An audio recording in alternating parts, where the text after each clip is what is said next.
tonight on the news at 6. Help wanted in the Helena School District, how the pandemic has led to new job openings and an increased need for educators and staff across the district. Plus, restaurants are still suffering. They, at best are doing 50 to 75% of normal. Rising COVID cases in Lewis and Clark County put a strain on local businesses and health providers.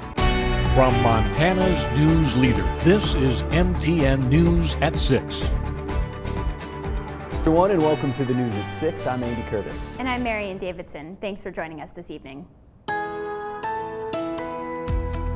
Now with a look at that snowy forecast, Chief Meteorologist Curtis Grevnitz. Oh yeah, snow coming down here to beat the band in some parts of the state.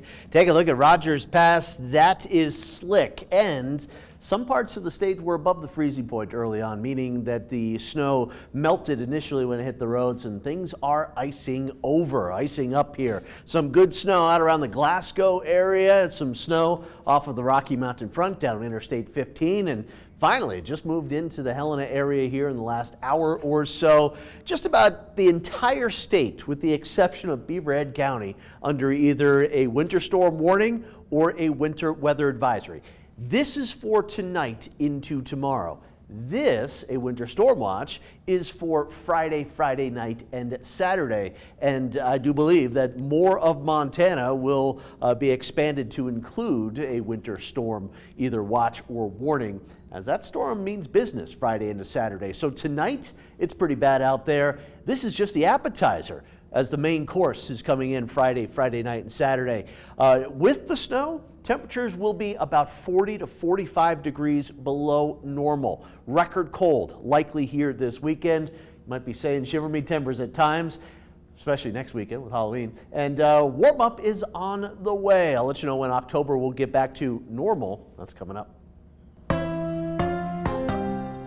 Well, the greater Helena area is seeing some serious impacts to businesses, schools, and the healthcare system as COVID cases rise. MTN's John Riley takes a closer look at what's going on.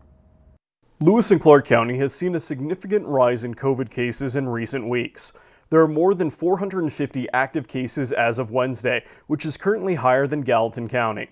Area businesses have been feeling the COVID burden, with numbers still significantly down for many of them. But the restaurants are still suffering. They, at best are doing 50 to 75% of normal. 50% is breaking even. So, that's a tough go for them. Some area businesses have needed to close for a period of time after COVID exposure, and big money-driving events for downtown like Parade of Lights have been reduced in scope or canceled. On Wednesday, St. Peter's was treating 12 COVID hospitalizations, with ages ranging from 20 years old to over 65. At the current pace of new cases, running out of beds is a real concern for the hospital. Nurses and doctors are also a finite resource, and right now St. Peter's is seeing an increase in medical staff needing to quarantine.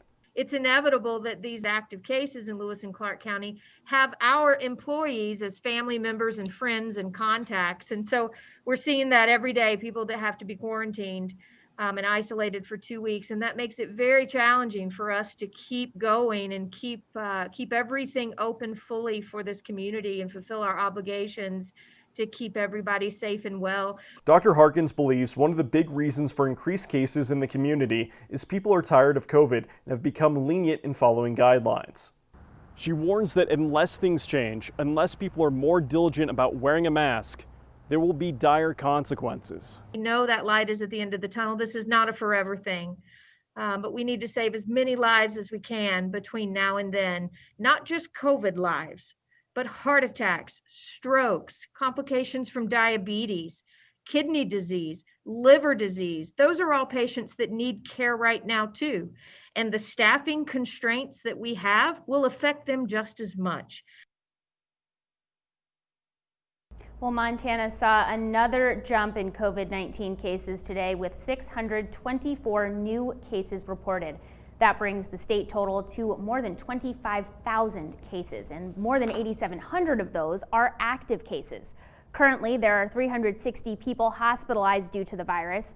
Also today, 17 more COVID-19 related deaths were reported, bringing the total deaths in the state to 290. Now, just a note, MTN numbers do vary from those reported by state officials. We track data from the state and also local health departments to give you the most up-to-date information available.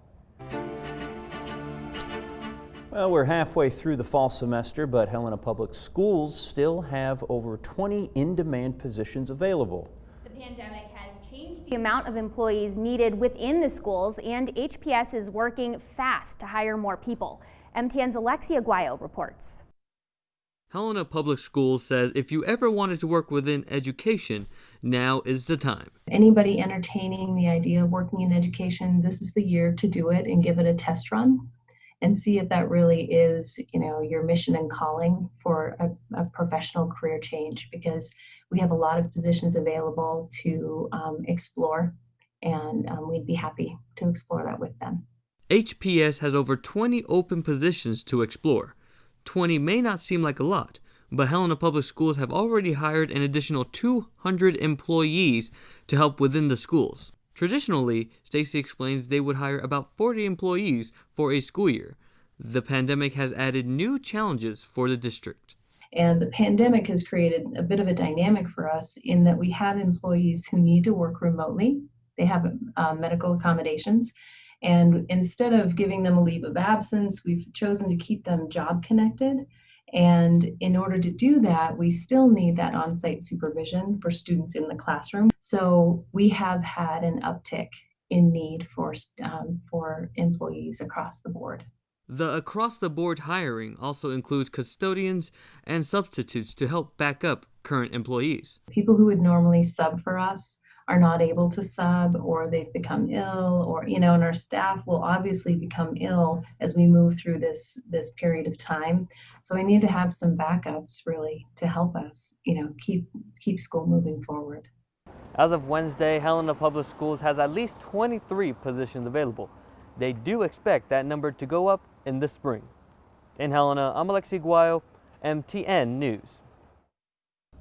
A Great Falls woman says that she's fighting to save her home. Cindy Newman has lived in the Highwoods manufactured home community for 20 years. When Utah-based Haven Park Capital took over ownership of the community, Cindy says the community and the company raised the lot rents so much that she and many of the other residents are in danger of losing their homes. She says the company has a history of hiking rents and adding fees in states without rent increase restrictions, and she can't believe it's happening during a pandemic. Tonight at 10, we'll hear more from Cindy and what legislation might be in the works to help provide rental relief. We will also hear from the company in response to Cindy's claims of unjustified rent increases. And still ahead on the news at 6, studies are showing that a historic number of women have left the workforce since the start of the pandemic, and the trend could continue. Montana's news leader. You're watching MTN News at 6. Welcome back, everybody. Thanks for spending your evening here with us. A historic number of women have left the workforce since the start of the pandemic. New studies are showing that many more are still considering downshifting their career. Alicia Nieves shows us the long-term damage experts are fearing. So here are two of my, I don't know if you can see them, two of my girls. In addition to twin 3-year-old girls, Ashley Stewart has a preschool-age son. The mother of 3 started this year as a part-time occupational therapist, excited though about growing her career. I had just found another position that I was going to start in part-time in addition to the one I had, and I was hoping to build my career with that and move up to like a heavier part-time or even a full-time position. But the pandemic hit, and she, like many, had to reevaluate what was best for her family. I switched to doing just a couple of virtual sessions on my computer during the week, and it ended up that it was just too much to handle with the kids here screaming in the background or climbing on me while I was trying. So I ended up just stopping altogether. I was excited to be starting to work more, and I'm sad that I'm not getting the opportunity. Ashley Stewart's decision has become a common one for women across the country. Just take a look at this data from the Department of Labor. It shows women are leaving the workforce at a rate 4 times higher than men. The number of women who have left is startling because at the beginning of the year, we were celebrating the fact that women were 50% of the workforce. So we've lost significant gains since then. Nicole Mason is the president and CEO of the Institute for Women's Policy Research. We can draw the direct line between the lack of childcare and daycare closures to women exiting. Experts like Mason are concerned if women continue to drop out of the labor force at this rate, a decade or more of women's equality and progress in the workforce could be erased. Employers have a role to play by making sure that their workplace policies are flexible, providing childcare subsidies. The federal government has a role to play by, instituting a national care infrastructure that will do more to keep women in the workforce by making sure that they have childcare and other supports. Steps that could help women again move forward in the workforce instead of back. I'm Alicia Nieves reporting. And here with the good news on how much snow we can expect tonight, Chief Meteorologist Curtis Grevenance. Not just tonight and tomorrow. I'm going all the way through Friday night into Saturday, because a lot of Montana is going to be looking at least a half a foot on the ground, if not a foot of snow. And again, this is tonight, tomorrow, Friday night, and Saturday. I'll have more details coming up next. Tracker weather starts now with Chief Meteorologist Curtis Grevenance.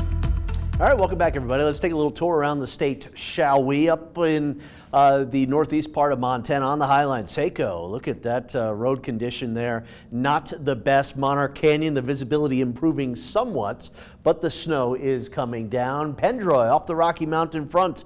That looks very slick. And how about McDonald Pass? Some heavier snow right now, some fog, clouds coming down here. Great Divide seeing the snow. Almost time for Shane to turn on the snow guns there. And in Great Falls, again, we've had some good snow showers, 26 degrees, north wind of 17 miles per hour. Feels like 13. Helena, what happened? It was 50 degrees. We had some sun out there today. Look at it now. Temperatures down below the freezing point. So roads initially wet, could get very slick here tonight. And most of the states, the temperatures were at the freezing point or above the freezing point for highs, but we're all going down below the freezing point here tonight, well down into the teens, even some locations into the single digits. So winter weather advisory for most of the state, winter storm warning for slightly worse conditions where we have the winter storm warning, but generally out in the plains here, out the High Line, 2 to 6 inches. The valleys, including the Helena Valley, 1 to 3, and the mountains as much as 10 inches of snow. A couple of heavier areas of snow up northeast Montana and then in the western part of the state. Third part into the southern areas here, but Great Falls, wow, what a dividing line town is. South of there, we've got some heavy snow coming down just out past about some Prairie and through the Vaughn area, down through Ulm. North of there, not so bad right now, but again, I showed you Pendroy, got some slick spots off of the Rocky Mountain front. Wolf Creek Canyon, yeah, that snow is coming down up over Rogers Pass, Flesher Pass, Stemple Pass, McDonald Pass, seeing some of that snow. Not that bad down around Townsend. I just took a little peek at the camera for down there. And you can see here, northeast Montana, Malta, Saco, Dodson, Glasgow, Wolf Point picking up some snow. And there could be as much as 6 to maybe even locally 8 inches north of Glasgow there tonight into tomorrow morning. Record snow for Montana from this weekend. Record snow in other states as well. The Dakotas, Iowa had record snow. Minnesota and also Wisconsin. Record snow amounts over the last few days. So for tonight, areas of heavy snow at times, scattered heavy snow here, a little heavier northeast Montana, and then again out into the central part of the state. Snow will continue tonight. Watch it kind of diminish as we go through the morning hours here tomorrow, becoming partly cloudy with a couple of mountain snow showers through the afternoon. Things will be quiet on Thursday night into Friday morning. If you have to travel on Friday, it's best you do it early on because later in the day, the conditions again will go downhill, deteriorate quickly. But here we are, 11:30 on Friday, not too bad. Some snow moving into Lincoln County, Montana, and then through the afternoon and evening, it spills over the Continental Divide out into the central part of the state. Forecast for tonight's snowfall accumulation. You can see some of that heavier stuff up there around Glasgow, closer to the Canadian border, out through parts of Hill and Blaine counties as well. And then south of Great Falls, southern Cascade County, out there around Bowman's Corner into Lewis and Clark County, you could see more than 3 inches of snow. And then additional snow will come in as we go through the day on Friday. There's some of that accumulation coming in late, but Friday night, Saturday, most of the day into Saturday night, we'll be looking at some snow before Arctic high pressure comes in. It should be a great sunny day, clear skies here on Sunday. However, temperatures will be looking at record cold levels Sunday night, maybe even into Monday morning. Here's the forecast for tonight. Look at these lows, single digits and teens. Very cold, very snowy. Any road surface or sidewalk that was wet will likely be icy here tonight.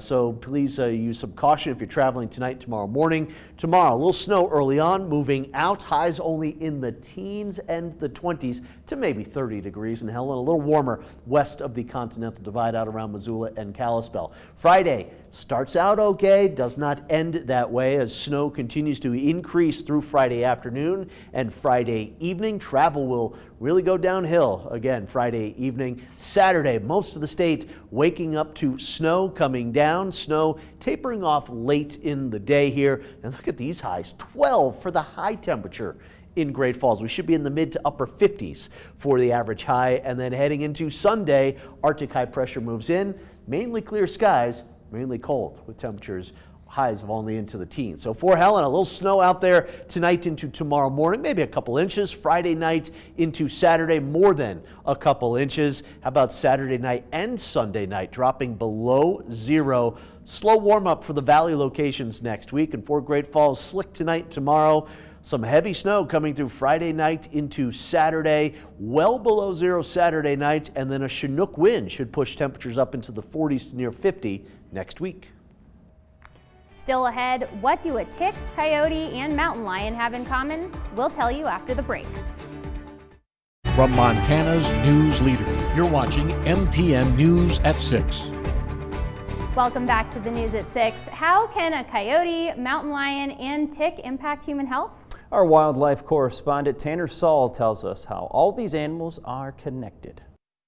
Lyme disease is the most prevalent vector-borne disease in North America, and cases are increasing. As a top predator, mountain lions can indirectly affect the disease and ultimately be better for our health. Lions primarily feed on deer, leading to normal-sized deer populations and less food for coyotes. From this, there can be more foxes in the ecosystem as less coyotes are predating them. With more foxes, there are less mice. Mice can carry huge tick burdens without having their fitness compromised. This is bad news for us because these rodents are also very efficient at harboring and transferring pathogens to feeding ticks. Imagine a mouse that has Lyme disease is bitten by a tick in its nymphal or young stage. That tick then matures and moves from host to host, spreading the disease. In order to control the spread of the disease, it's important to control the mouse population and maintain a balanced ecosystem. In areas like the East Coast that don't have mountain lions indirectly controlling mouse numbers, there will be more ticks to act as carriers for Lyme disease. Mountain lions keep the tick numbers down by keeping the deer and mouse numbers lower, creating an overall healthier system for people. So, more mountain lions eventually means a lower chance of getting Lyme disease. In Missoula, Tanner Saul, MTN News. We'll wrap things up here when we come back. From Montana's news leader, you're watching MTN News at 6. Welcome back, everybody. Here's your science news for the day. NASA successfully retrieved a sample from an asteroid. Now, NASA has spent 2 years circling the asteroid to find a nice place to land an unmanned spacecraft. The robotic arm then reached out and grabbed a rock that weighs between 2 ounces and a pound. NASA says it will know by the weekend if the sample will be large enough for scientists to study the surface of the asteroid.